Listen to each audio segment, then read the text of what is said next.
Važiuoju į salę, šiandien treniruosiu rankas.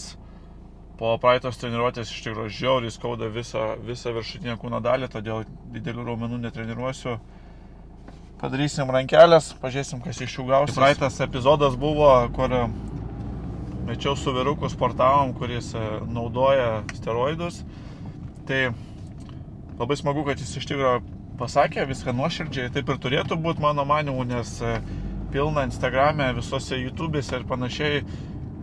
Hebra meta video naudodami steroidus ir kaip taisyklė dažnai tai būna treneriai ir pasakoja, kaip reikia valgyti ten vištieną su ryžiais, ten, kad atrodytume taip kaip jie. Tai aš visą laiką už nuoširdumą, už paprastumą ir jeigu naudoji, tai ir pasakyk, aš naudoju, bet treniruoju ir su to viskas gerai, arba aš naudoju steroidus, bet aš bandau padėti ir kitiems žmonėms. Tai čia viskas su to tvarkoj.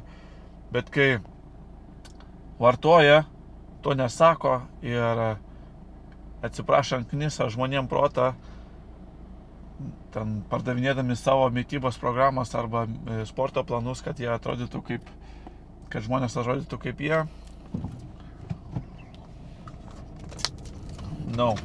Pakankamai daug žmonių neskiria, kada žmogus vartoja steroidus ir kada nevartoja. Vieni iš tokių pagrindinių apibūdinančių tokių faktorių, kas kai vartoja steroidus, koks žmogus būna, tai jis dažniausiai būna daug tokios rudesnės spalvos ir būna išmėtytas tokiais lyg plėmukais tokiais.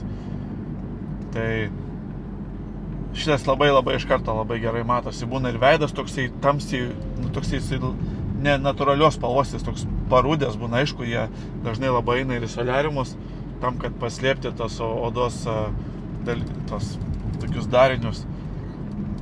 Dar vienas labai dažnas būna, kad būna akne, tai čia irgi dažnas reikalas, kurie naudoja steroidus, pas juos iššoka akne, čia kaip side efektas toksai.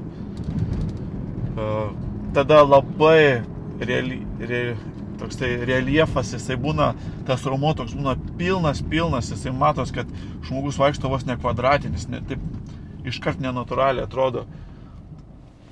Yra ir natūralių atletų, kurie sportuoja ir taip panašiai, sakau, atrodo.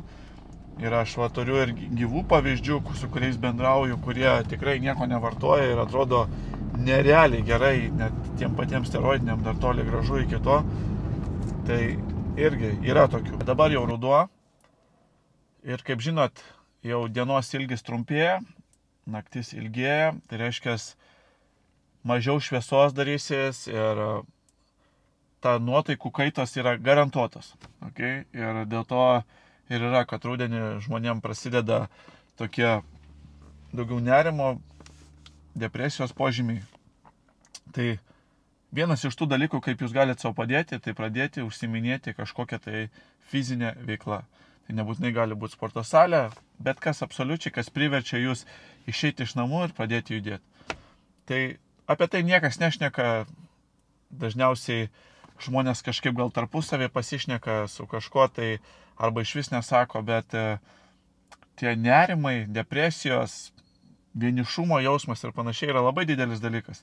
Tai linkiu kiekvienam surasti savo veiklą, kur galėtumėt save išreikšti ir taip savo padėti.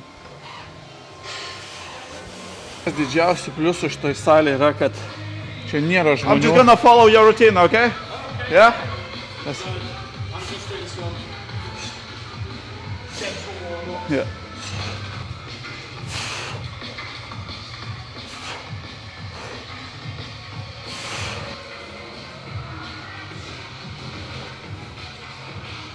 You're a crazy man. 140. So videos and they say, Jiu-Jitsu saved my life, but it destroyed my body.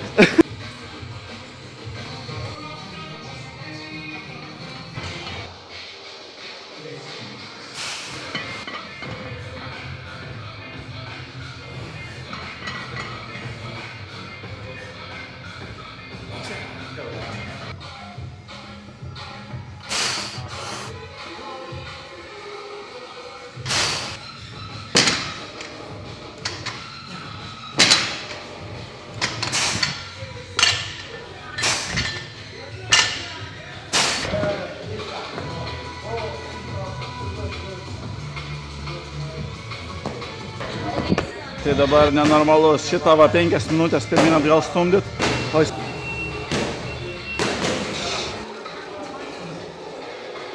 Čia yra reakcijos kamuoliukas.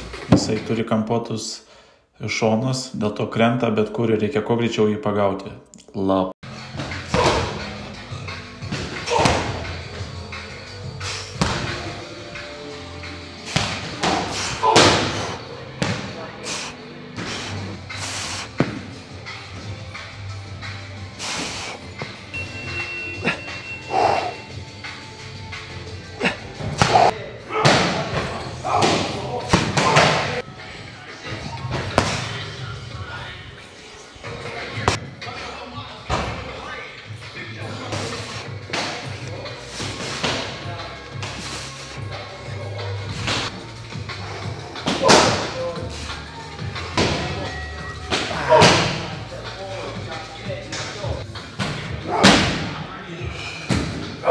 Šnekėjau prieš tai, pamirškit.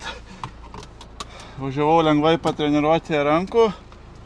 Tai žodžiu prisijungiau prie vieno vyruko, va, jūs matysit šitam video. Žmogus treniruojasi Brazilian Jiu-Jitsu treniruotėms, varžyboms. Ir buvo įdomu prisijungti jo ir pažiūrėti ir tiesiog pabandyti įlysti jo kailį, ką jis sportuoja, kaip jie daro ir panašiai. Tai buvo gan įdomu. Savijauta jau išsitaškęs konkrečiai. Važiuosiu ger dabar daug proteino, nes kūnui tikrai reikės atsigauti ir toliau dirbsim su klientais. Kodėl sakau dirbsim? Dirbsiu su klientais, kurie sportuoja sporto salėj šiaip dėl sveikatos, dėl to, kad kažkokį gal raumenuką turėt arba ten svorio numest, tarp žmonių, kurie treniruojasi grinai sportui kažkokiam. Tai jie stengiasi daryti, replikuoti judesių sporto salėje su svoriais, tokius, kurie jiems padėtų sporte.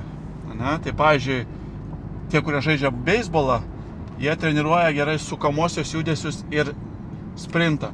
Tam, kad galėtų greitai nubėgti nuo bazės iki bazės ir kai daro sukamą judesį iš, tarkim, metą arba mušas su beisbolo lazda, kad nepasitemtų, neturėtų traumas ir turėtų daug jėgos tame judesį. Siūlau visiems pamėginti kažkokius tai naujus judesius, išvesti save truputėlį iš komforto zonos, aišku, persistengti nereikia, ypač pirmom tam treniruotėm.